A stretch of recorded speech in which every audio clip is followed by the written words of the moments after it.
აჭარის სიმღერისა და ცეკვის სახელმწიფო ანსამბლის ხელმძღვანელის თანამდებობა ვაკანტურია. ავთანდილ ჭოლაძემ ანსამბლის დატოვების გადაწყვეტილება მიიღო. ჭოლაძემ საკითხზე ჯანმრთელობის მდგომარეობის გაუარესების გამო კომენტარის გაკეთება არ ისურვა.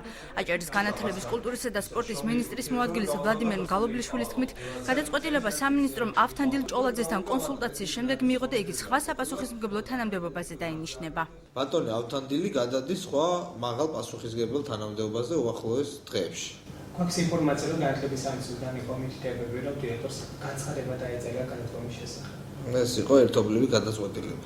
ჯერჯერობით კანდიდატურა ასეთი შერჩეული არ არის და უახლოეს დღეებში ალბათ 1-2 დღის განმავლობაში იქნება შერჩეული ახალი კანდიდატურა. ავთანდილ ჭოლაძის მიერ სახელმწიფო ანსამბლის იმიჯის შელახვის გამო გათავისუფლებულ სამხატვრო ხელმძღვანელს თემურ ქორიძეს დღეს ანსამბლის რეპეტიციაზე შევხვდით. მუშაობის გაგრძელებას იგი დაგეგმილი კონცერტით ხსნის. შეილახა თუ არა ანსამბლის იმიჯი საზღვარგარეთ ყოფნის დროს მისი თქმით ამ საკითხის მოკვლევა მიმდინარეობს. ხანდა გავიდი ახლა, რომ ადონავთოს დაუწერია განცხადება. იმედია მდგომარეობა დაალაგდება. თქვენ კონტრაქტი არ აქვს ამ ეტაპზე და როგორ აგრძელებთ მუშაობას? მე ეს გეგმიური კონცერტი უნდა გამეკეთებინა და ჩემ კონტრაქტს გადავაცილეთ.